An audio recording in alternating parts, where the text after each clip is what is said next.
วัสดีครับผมมาร์คเมทันฟุตบอลทาวเวลครับตอนนี้นี่ผมมาอยู่บริเวณด้านหน้าทางเข้าของโปรเตสแตนต์ซิมเมทรีครับหรือว่าสุสานโปรเตสแตนต์ที่ตั้งอยู่ในเมืองจอร์จทาวน์ในเกาะปีนังของประเทศมาเลเซียนะครับตรงนี้ก็จะเป็นประตูด้านหน้าทางเข้านะครับเป็นทางเข้าขนาดเล็กนะครับตอนนี้ที่ผมมาถ่ายคลิปนี่ก็เป็นช่วงเวลาประมาณ14:28 นาทีนะครับก็เป็นบรรยากาศในช่วงบ่ายนะฮะเนี่ยบรรยากาศด้านภายในของสุสานโปรเตสแตนต์ที่ปีนังนะครับก็บรรยากาศด้านภายในนี่ค่อนข้างจะร่มรื่นนะเพราะว่ามีต้นไม้ใหญ่หลากหลายต้นนี่ปลูกเรียงรายกันเลยนะครับแล้วก็ช่วงกลางคืนเนี่ยยังมีการเปิดไฟสปอตไลท์จากทางตรงด้านนี้นะครับส่วนตรงด้านนี้นี่ก็จะเป็นเรื่องราวประวัติแบบคร่าวๆนะครับของสถานที่แห่งนี้ก็คือ Northern Road Protestant Cemetery นะครับประวัติภาษาอังกฤษนะครับก็จะเป็นประวัติเกี่ยวกับความเป็นมาของสถานที่แห่งนี้นะครับตรงนี้นี่ก็จะเป็นแผนผังนะครับแล้วก็จะเป็นพวกกลุ่มศพของบรรดาผู้เสียชีวิตหรือว่าผู้วัยชนนะครับซึ่งศพของพวกเขาเนี่ยถูกนำมาฝังอยู่ที่ตรงนี้นะครับส่วนนี้ก็จะเป็นบุคคลทางประวัติศาสตร์นะครับที่ถูกฝังอยู่ที่นี่นะครับก็มีหลากหลายคนนะส่วนใหญ่นี่ก็จะเป็นชาวอังกฤษแล้วก็เป็นชาวยุโรปนะครับเนี่ยก็มีหลากหลายชื่อนะครับโทมัสลีโนเวนส์นะครับโทมัสเคเควิชนะครับวิลเลียมเพตรีนะครับจอห์นอเล็กซานเดอร์แบนเดอร์แมนนะครับครอบครัวของแจ็คสันเดวิดบราวน์นะครับไมเคิลอาราตอนนะครับก็มีหลากหลายคนนะครับบุคคลสำคัญทางประวัติศาสตร์นะฮะเอาครับเดี๋ยวผมจะพาทุกท่านนะครับเดินชมบรรยากาศด้านภายในของสุสานโปรเตสแตนต์นะครับที่ตั้งอยู่ที่ปีนังในประเทศมาเลเซียนะฮะเนี่ยเข้ามาก็จะมีทางเดินเล็กๆนะครับให้ได้เดินสำรวจบรรยากาศนะครับตรงด้านนี้นี่เป็นไม่มีอะไรนะครับจะเป็นทางโล่งๆแต่จะมีต้นไม้เนี่ยปลูกอยู่นะครับก็เข้ามาด้านในนี่ก็หลบแดดร้อนจากภายนอกได้เป็นอย่างดีเลยนะครับเพราะว่าบรรยากาศภายนอกตอนนี้เนี่ยก็มีแดดค่อนข้างจะพอสมควรนะฮะแต่พอเข้ามาอยู่ภายในด้านนี้เนี่ยก็ได้รับความร่มรื่นนะครับแล้วก็ความเย็นนะครับจากพวกบรรดาร่มเงาจากต้นไม้ใหญ่นะฮะนะครับเดินดูชมบรรยากาศนะครับของสุสานโปรเตสแตนต์นะครับก็จะมีหลุมศพมากมายนะภายในพื้นที่แห่งนี้นะฮะบรรยากาศเนี่ยจะคล้ายๆกับทางด้านของสุสานสัมพันธมิตรดอนลักนะครับที่ตั้งอยู่ในอำเภอเมืองของจังหวัดกาญจนบุรีครับแต่จะมีความแตกต่างกันตรงที่บุคคลที่ถูกฝังศพนะครับตรงสุสานสัมพันธมิตรดอนลักเนี่ยส่วนใหญ่จะเป็นทหารนะที่รบในช่วงยุคสงครามโลกนะครับส่วนตรงจุดนี้เนี่ยก็จะเป็นบุคคลสำคัญทางประวัติศาสตร์นะที่เคยมาอยู่อาศัยอยู่ในปีนังครับสมัยที่ปีนังเนี่ยตกเป็นอาณานิคมของทางอังกฤษนะครับเนี่ยก็จะมีรายชื่อของหลากหลายคนนะครับแล้วก็สาเหตุการเสียชีวิตนะครับตรงนี้ก็จะเป็นป้ายชื่อหลุมศพนะครับแล้วก็สาเหตุตรงนี้ก็เขียนว่า he left from his label นะครับตรงนี้ก็จะเป็นพวกบรรดาหลุมศพนะฮะก็จะมีหลุมศพขนาดที่แตกต่างกันออกไปนะครับทั้งขนาดเล็กแล้วก็ขนาดใหญ่ถ้าเป็นคนที่มีชื่อเสียงมากหน่อยเนี่ยหลุมศพก็อาจจะกว้างหน่อยนะครับเนี่ยครับเดินดูบรรยากาศกันเรื่อยๆเพลินๆนะครับที่นี่เข้าชมฟรีนะครับแล้วก็ไม่ได้มีเจ้าหน้าที่ในการดูแลตรวจสอบเท่าไหร่นะครับเข้ามานี่ก็เดินเข้ามาแบบตัวเปล่าได้เลยนะครับมาเดินดูชมบรรยากาศนะครับแต่เขาก็ยังมีเวลาปิดเปิดนะเนี่ยตรงนี้ก็จะมีป้ายหลุมศพนะครับของจอห์นสมิธนะครับเป็นทางด้านของวิศวกรนะครับตายที่ปีนังเนี่ยครับเมื่อวันที่25ตุลาคม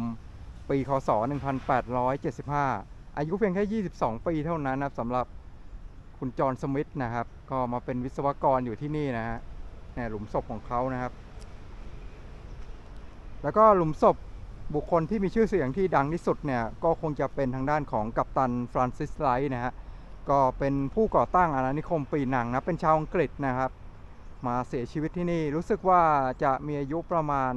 54ปีนะแกเสียชีวิตด้วยโรคไข้มาลาเรียนะฮะส่วนใหญ่ผู้คนที่เสียชีวิตเนี่ย ก็ส่วนใหญ่ไม่ได้เกิดขึ้นจากการรบหรือว่าทำศึกสงครามนะครับแต่จะเกิดขึ้นจากการป่วยนะครับสมัยก่อนเนี่ยต้องยอมรับว่าเรื่องของวิทยาศาสตร์ทางการแพทย์เนี่ยยังไม่ค่อยเจริญก้าวหน้านะครับทำให้จะมีโรคต่างๆนะที่สามารถเกิดขึ้นแล้วพอเป็นเนี่ยก็โอกาสที่จะรักษาหายเนี่ยค่อนข้างยากนะครับก็จะมีโรคอย่างเช่นอหิวาตกโรคนะครับมีทางด้านของไข้มาลาเรียพวกนี้นะผู้คนที่เสียชีวิตที่นี่ส่วนใหญ่เนี่ยก็จะเป็นพวกไข้พิษแล้วก็ไข้มาลาเรียนะครับเนี่ยครับเดินดูหลุมศพต่างๆนะครับแต่ผมยังไม่เจอนะทางด้านของหลุมศพของกัปตันฟรานซิสไลท์ตรงนี้นี่เป็นหลุมศพของจอห์นวูดนะครับ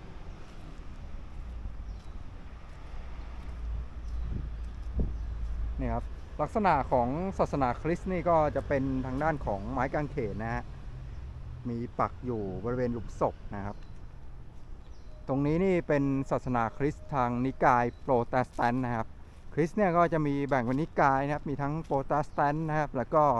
ทางด้านของโรมันคาทอลิกนะฮะ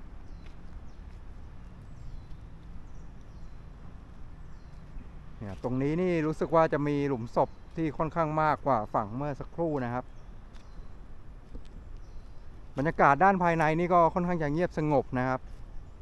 แต่ก็ยังได้ยินพวกเสียงพวกรถยนต์ที่วิ่งผ่านไปมานะเพราะว่าพื้นที่ตรงนี้นี่ก็อยู่ติดถนนนะครับเดี๋ยวผมจะถ่ายให้ดูไปเรื่อยๆนะครับสำหรับบรรยากาศของสุสานโปรเตสแตนต์นะครับก็เป็นอีกจุดหนึ่งของที่ปีนังครับที่สามารถเข้าชมกันได้ฟรีไม่เสียค่าใช้จ่ายนะฮะ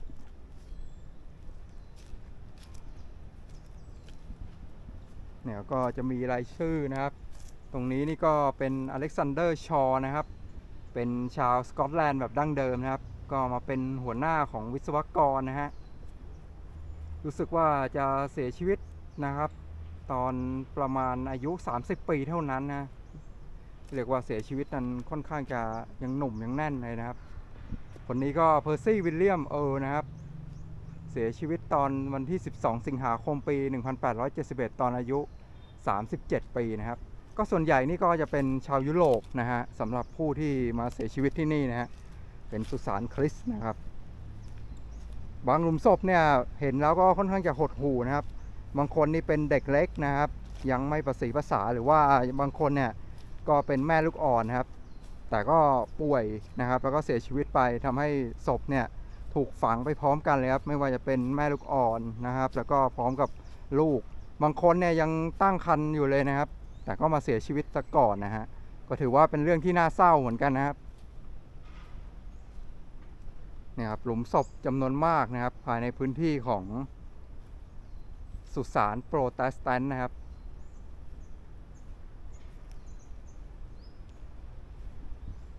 ก็ผมอาจจะอธิบายไม่หมดนะว่าใครเป็นใครบ้างครับเพราะว่ามีละลานตาไปหมดเลยนะครับตรงนี้นี่เป็นทหารเรือนะครับกัปตันโรเบิร์ตคอร์ฟิลด์นะครับเสียชีวิตเมื่อวันที่17 สิงหาคมปี 1820 อายุ39 ปีเนี่ยครับมีหลุมศพมากมายครับที่ถูกจัดวางไว้ครับเรียงต่อๆกันไปสมัยก่อนนี่มาเลเซียนี่ก็เป็นอีกหนึ่งชาติครับที่ตกเป็นอาณานิคมของชาติจากตะวันตกนะฮะในอาเซียนเราเนี่ยมีไทยนะครับที่ไม่เคยตกเป็นเมืองขึ้นของชาติตะวันตกนะครับส่วนพวกมาเลเซียอินโดนีเซียฟิลิปปินส์นะครับลาวพม่าเขมรนะครับแล้วก็มีทางด้านของสิงคโปร์พวกนี้นะครับพวกนี้นี่ก็เคยตกเป็นเมืองขึ้นของชาติตะวันตกนะครับเนี่ยตรงนี้ก็เป็นไม้กางเขนนะครับอย่างบรรยากาศเท่าที่ผมถ่ายให้ทุกท่านได้รับชมนะครับก็ตรงนี้นี่ยังสามารถเดินได้นะแต่หลุมศพนี่ก็จะตั้งติดกันครับทางก็จะแคบสักหน่อยนะครับก็จะมีทั้งรายชื่อแล้วก็อาชีพการงานที่พวกเขาทำนะครับบางคนนี่ก็เป็นวิศวกรนะครับบางคนนี่ก็เป็นพวกทหารเรือนะครับ